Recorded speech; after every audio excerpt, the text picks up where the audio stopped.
we see that a lot of young people are suffering from heart attacks these days. Yes, you're right. The people earlier we used to hear heart attacks in probably 60s and 70s, Correct. but now it's so common. Steroids are staying natural. For 98% people, 99% people, maybe yes, stay natural. Okay, first of all, 30-day shred plan. You are shredding who? A person who's already 12 to 15% body fat. So how do I assess your health? I would assess them through blood reports, number one.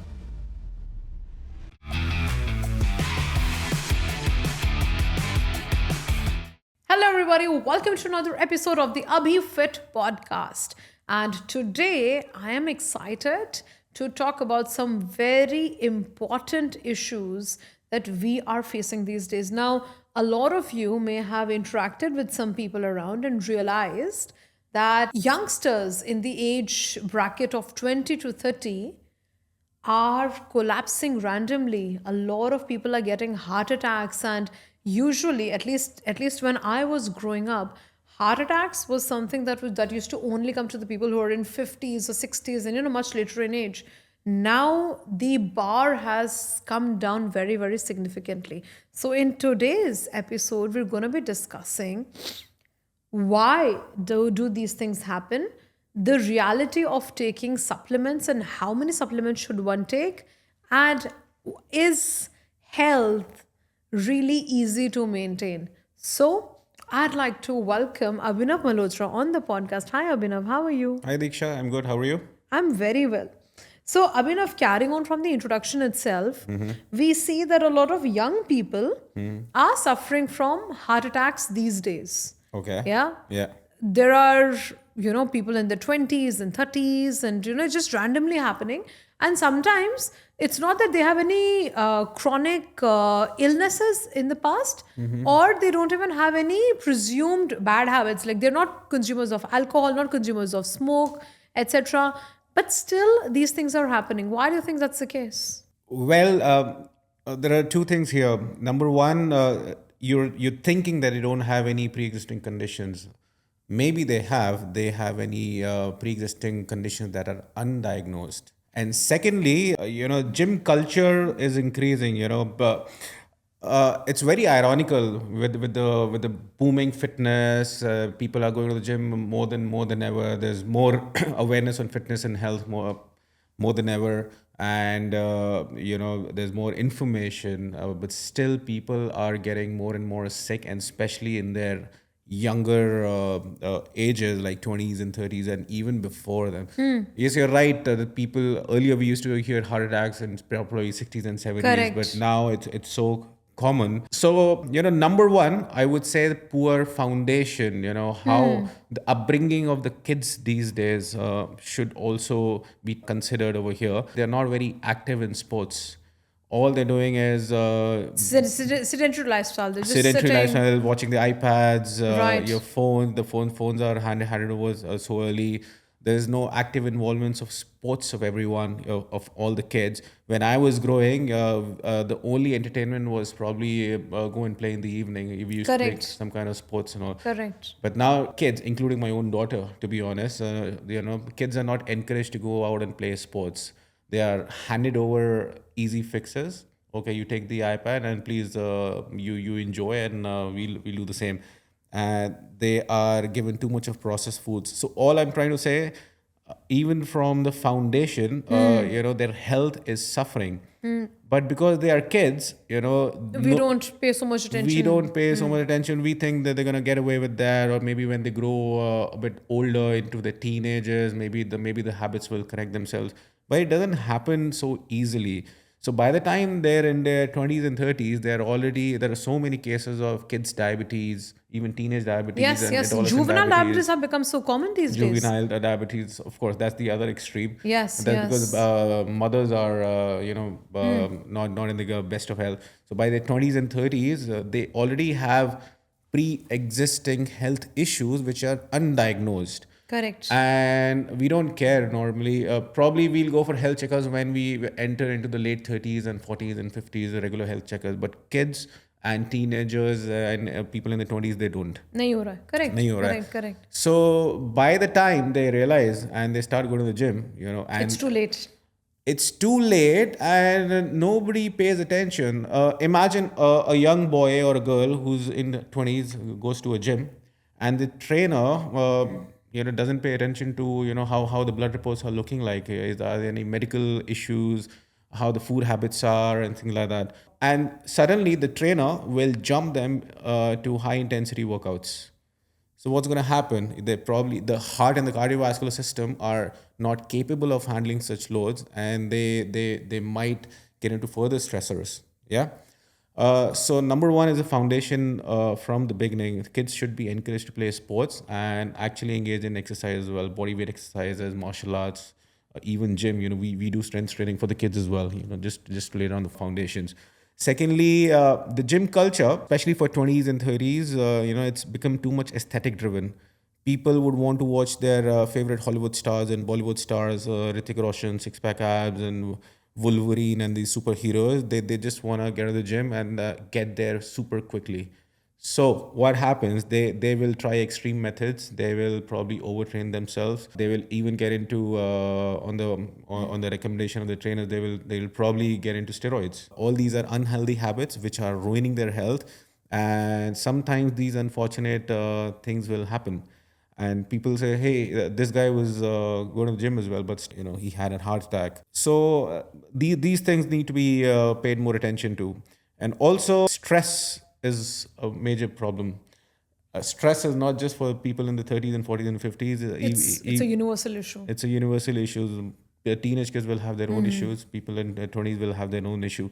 So with stress comes insulin resistance, inflammation, and heart issues, which will remain undiagnosed. A lot of people who have blood pressure issues, they remain undiagnosed. People think if they're in the 130s and 140s, it's normal blood pressure. They will probably take, they won't even take anything.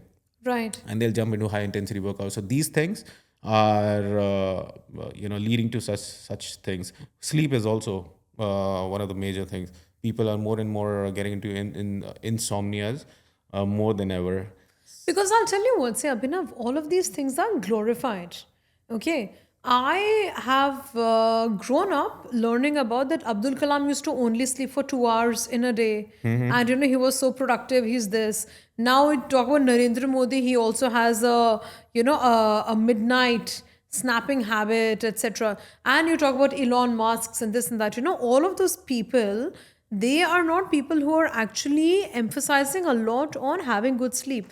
For that matter, even Shah Rukh Khan says that if you guys want to eat well, sleep well, do this, do that, then don't, think about becoming a great person. You have to sacrifice all of that to actually invest your energy in this. So like I said, because all of those working hard, working extra hours to getting where you want to be is glorified so much that everything else takes a backseat. It's true, but it's unfortunate. Now, there are books written, the 5 a.m. club. Yes, yes. What I tell people, it's not important to wake up at 5 a.m. It's more important to get your sleep. Even if you are waking up at 7 a.m. or 8 a.m., but you are more productive throughout the day rather than just sleep deprived and unhealthy and not cognitively aware. If you just wake up at 5 a.m., maybe you need an afternoon nap just so that you don't crash in the afternoon.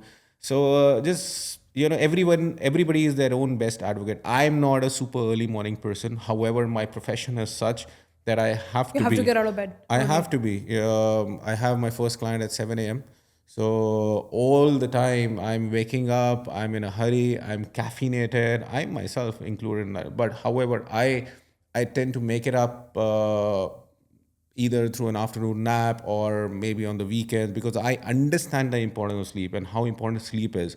A lot of common people don't know about it. That is true. And the thing is that, what usually happens is now we are this whole 5 a.m. club, etc. It's glorifying your eccentric lifestyle to such an extent that, oh, you know what, this guy's so disciplined. He was working till 1 a.m. He came home and he woke up at 5 a.m. Wow, man, salute. Amazing, good stuff. I think the whole narrative around that needs to change consciously, where you're like, listen, नींद पूरी करो अपनी 6-7 घंटे सो उसके बाद जो दिल करता है करो. See, there are outliers who don't Yeah. need so much of sleep. Their bodies are Yeah. designed in such a maybe people you're talking about Elon Musk, Shah Yeah. Rukh Khan, the overachievers. Yeah. Probably the bodies have adapted in such a way. But look at 98% of the people in the world. Yeah. Yeah. They don't even know how important sleep is, and I have to literally explain to people who are coming to me, you know what? Recovery first, training. You cannot out train your body. You need recovery. Correct. Correct. Yeah. Totally. Let's come to the next big elephant in the room that are basically supplements. Now there's a supplement for nearly every food item on your plate. Protein के लिए, magnesium, this and that. For every sort of vitamin or nutrient that you need in your body, there's something out there. Does that somewhere have any relevance or correlation to the increasing heart attacks and people collapsing while working out during gyms or anything? Are they interrelated? There are few supplements which can be responsible for it. For example, pre-workouts or fat burners. Not all pre-workouts. Pre-workout is basically a caffeine supplement with some performance enhancers and all. But especially fat burners, people want to get into shape so quickly. They're quick to latch on to any fat burners, and even the trainers, because they want to give quick results, they will give fat burners. So now these fat burners, especially, they have a lot of compounds which are basically stimulating your nervous system. They are shifting your nervous system into more of a sympathetic state, which is a stress state, where your heart rate is always elevated, your breathing rate is always elevated, your cortisol is high. You'll start having gut issues and all. But it also increases your metabolism, so you burn more calories. So it's mainly a quick fix, yeah. And beyond the supplements, the use of steroids, anabolic steroids. Again, people want to get their physique as fast as possible. They will enter the gym. They want to look like Hrithik Roshan and Hugh Jackman. Correct. Yeah. Correct. So they don't have the patience, especially these youngsters, to learn proper form and technique, build a foundation, reach their genetic potential, and then even think about the steroids. And even if they are taking steroids, they are taking it unsupervised. Even if you have to, let's say, first of all, I don't recommend it. Before 5 to 10 years of training intensely before reaching your genetic potential, you shouldn't even be talking about them. Even if you want to take them, at least have some kind of medical guidance. Most of the steroids are testosterone or Correct. hormones and all. At least refer an endocrinologist that you should. Most of the endocrinologists will say you know. But bodybuilding and physique industry is booming. Like if somebody does not have a jacked body or shredded abs, they will probably be body shamed. Hey, you go to the gym for how long? But you don't look like going to the gym. You don't know that people may be going to the gym for other reasons, maybe for mental health, maybe for getting stronger, maybe for getting pain-free, maybe for some other reasons. But they are quick to latch onto steroids, which have their side effects. It can lead to enlarged heart, it can lead to arrhythmias, it can lead to high blood pressure, bad cholesterol, kidney issues, there's too many things. And they will not get the regular health checkups done, and they will not go to the right professional and just take them and abuse them. So that happens. So of course, these things will amplify. Oh, see, I totally agree with that because all these varieties of supplements that have actually come out in the market are making it super easy. Yeah. And for you to actually replace real food with all of these things, and then perhaps your intake is exceeding your level of workout. And so another thing that you mentioned was you checking blood reports of people before recommending workouts to them.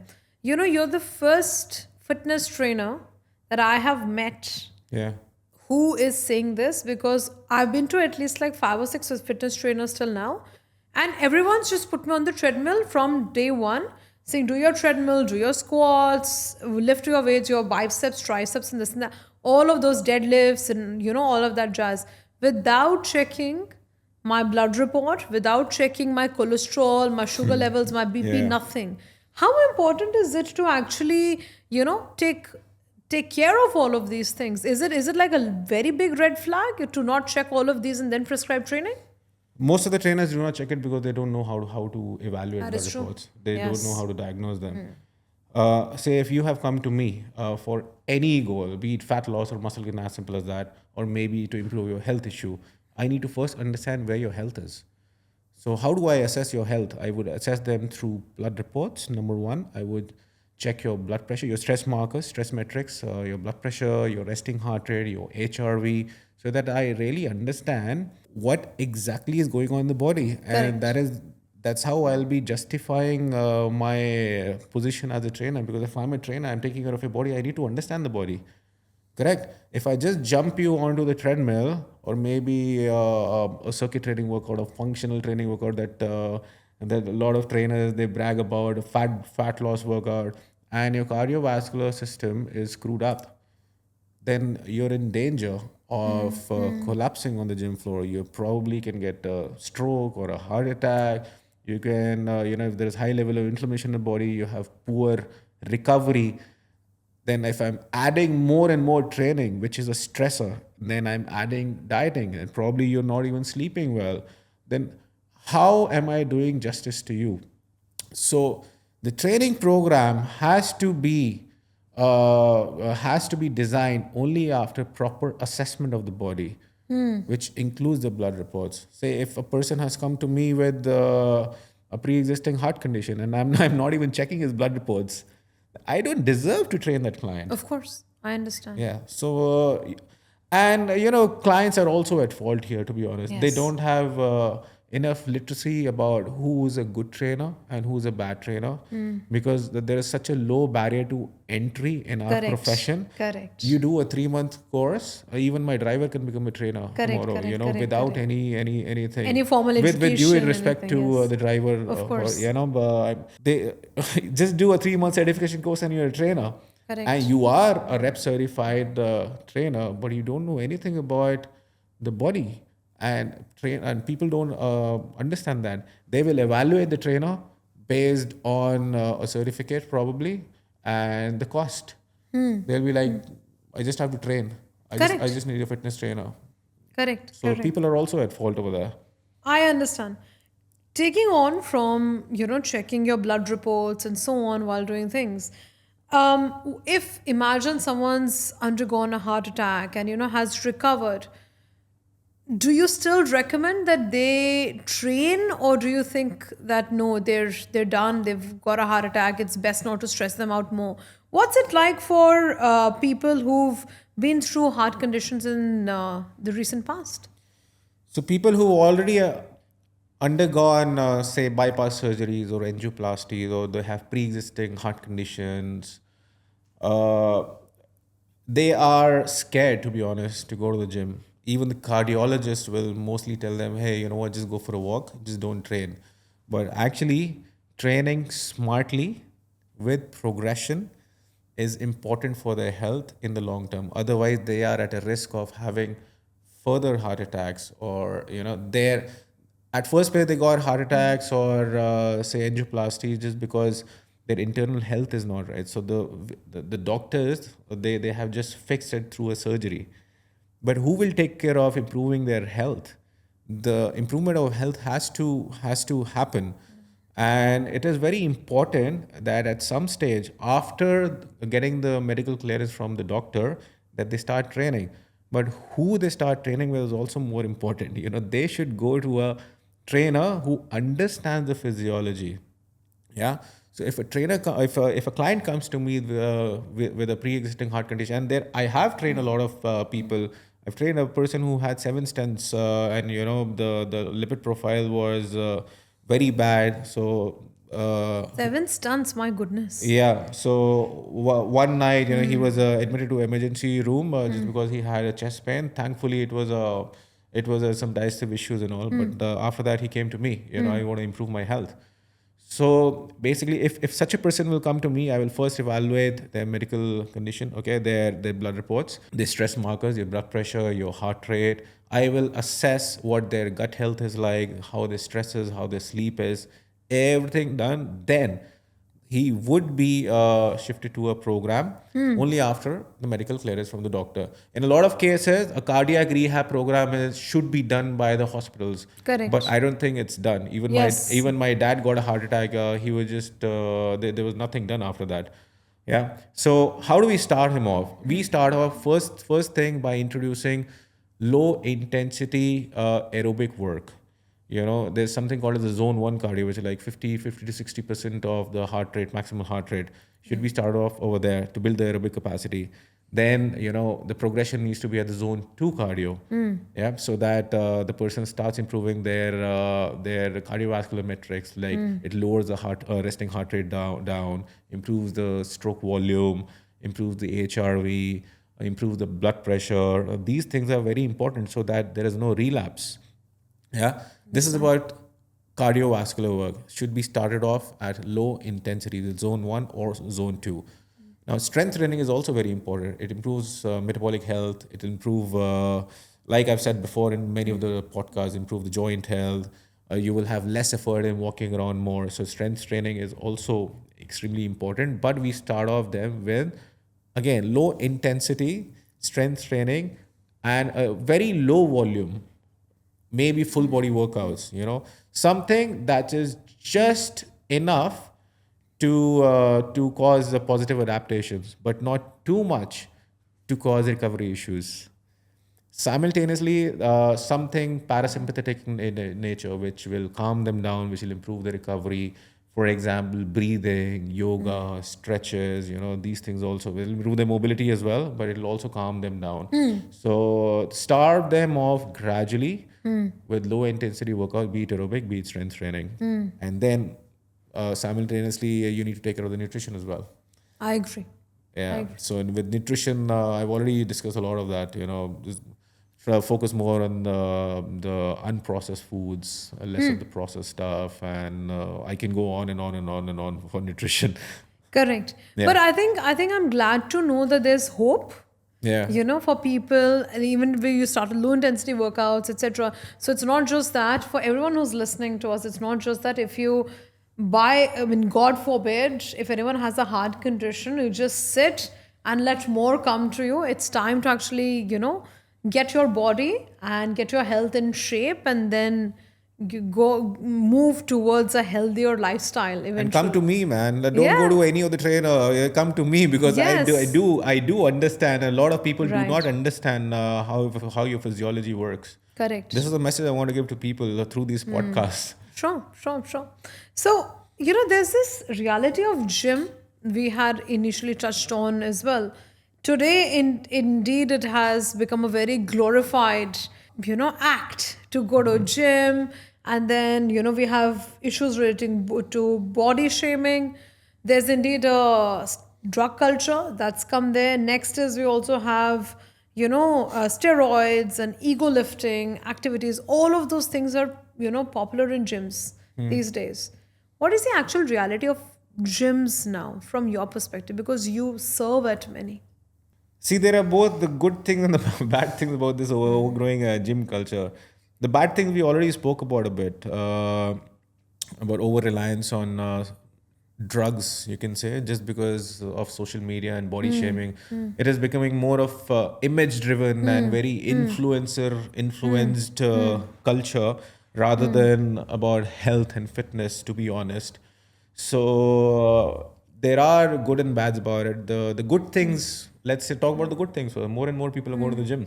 Correct. There's more and more awareness about that Health, they need fitness, health and yes, fitness. yes. Yeah. People, how they are in their 40s and 50s, they are better off than how 30 years ago they used to look like.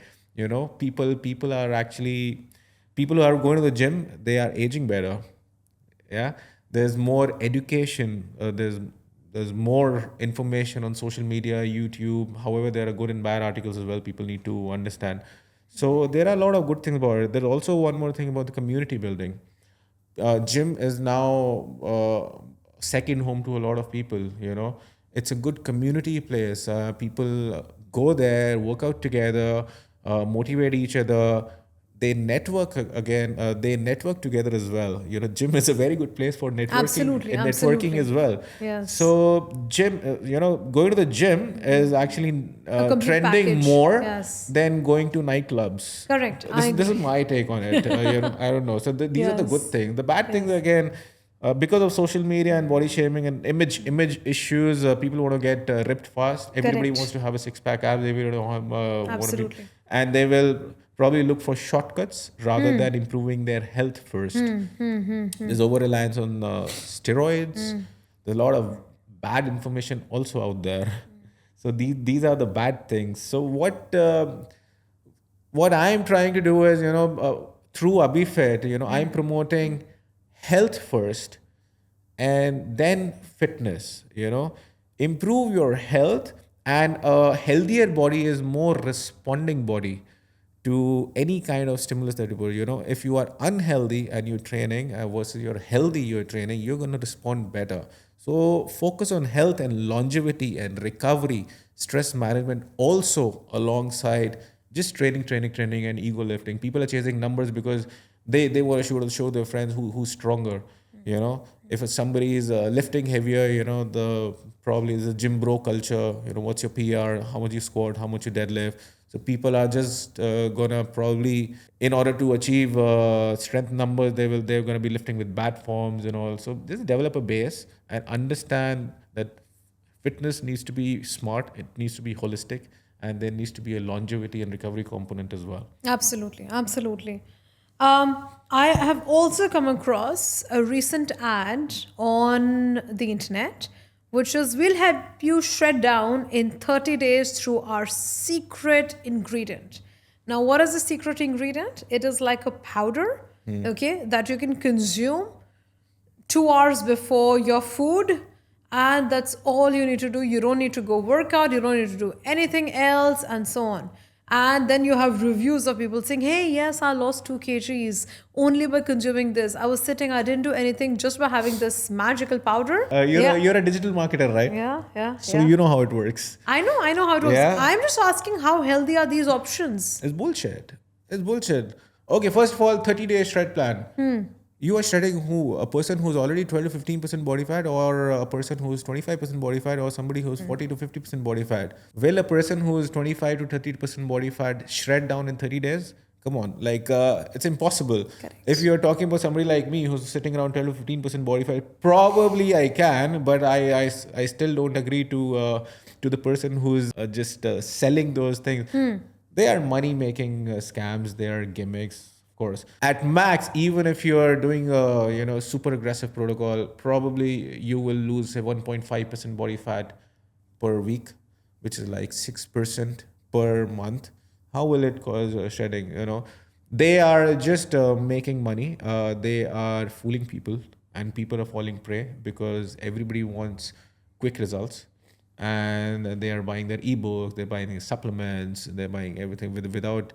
And once they are bought, they're not used as well because people are lazy.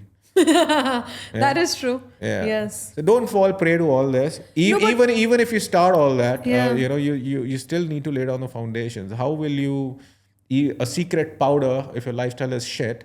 How will it work? No, but are there larger repercussions to this that people are not seeing? As in, by consuming all of these powders, you may develop any other allergies, you may develop any other intolerances or any other issues.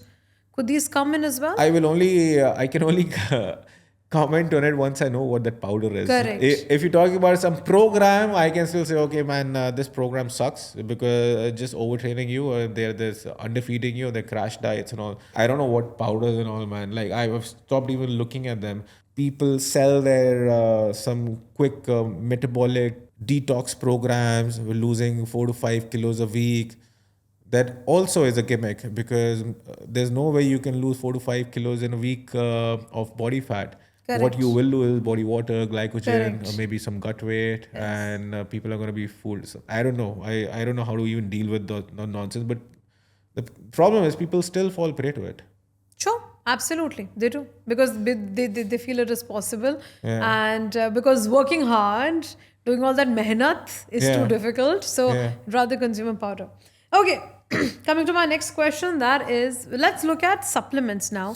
We've discussed how important or not important are they. Your top three supplements that you would say, if your audience today has to take any supplements, what are the top three that you would recommend that these are good to use? I would say I would go for top five. Okay, Okay. let's do top five. Number one, vitamin D. Okay. Okay. Especially in the UAE, everybody is vitamin D deficient. I can say 90% of people who are walking into my door, they are vitamin D deficient. Very ironical because here We have so much sun. so much Yes, sun, but we people don't not get going enough out. sun. So Yes, with yes. with vitamin D deficiency comes insulin-resistant metabolic issues, comes stress issues, depression, production of steroid hormone like testosterone, bone mineral density. There's so much of stuff, So everybody should be supplementing with vitamin D. At least what I recommend is like at least 4,000 IU per day. In a lot of cases, I recommend 10,000 IU per day as well. Vitamin D3 needs to be complemented with K2 to avoid arterial calcification and for better calcium absorption. So vitamin D3 plus K2 would be my number one supplement. Okay. Number two would be omega 3s. There's so much The of capsules. the fish oil, the Right, capsules that right. that come in oil as well. So there's so much of inflammatory food, the processed foods around, and even the oils and all. There's there's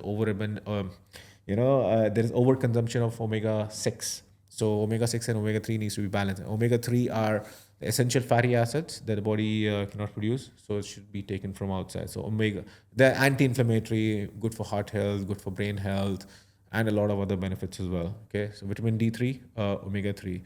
Number three would be creatine.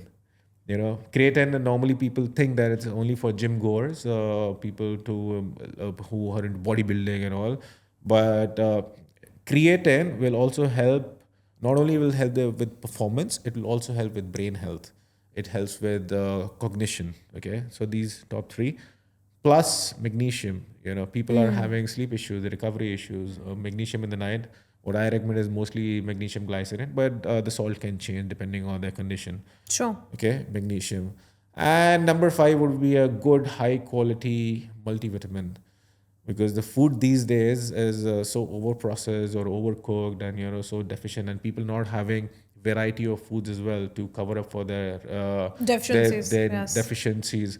So a Right. good high quality multivitamin gets important. Number six would also be whey protein. Right. Yeah. So people are not able to have enough protein through food. It's optional, to be honest. You may not have, but solid foods is always better. But if you're not able to complete your protein Protein intake, requirement yes. through this, then of course either whey protein, or if you're maybe vegan, then vegan protein or something like that. Sure. That's interesting. Well, I did not know. Your top six are very interesting. Yeah. And indeed, they're helpful. We'll move on to this or that. Okay. I'm going to be giving you two Rapid options. fire. Yes, this is rapid fire. So let's get going. First is lifting heavy versus lifting smart. Smart first, but actually heavy as well. So there's no this and that. Because strength training is supposed to make you stronger. For getting stronger, you need to progressively overload. So with time, you need to lift heavier. So there's no this and that over here. Of course, you need to lift heavier with time, but it should be smartly. Progression has to be there. Otherwise, you won't get strong. No, it's strength training. It's supposed to get you stronger. Totally. I agree. Next is steroids or staying natural. Staying natural.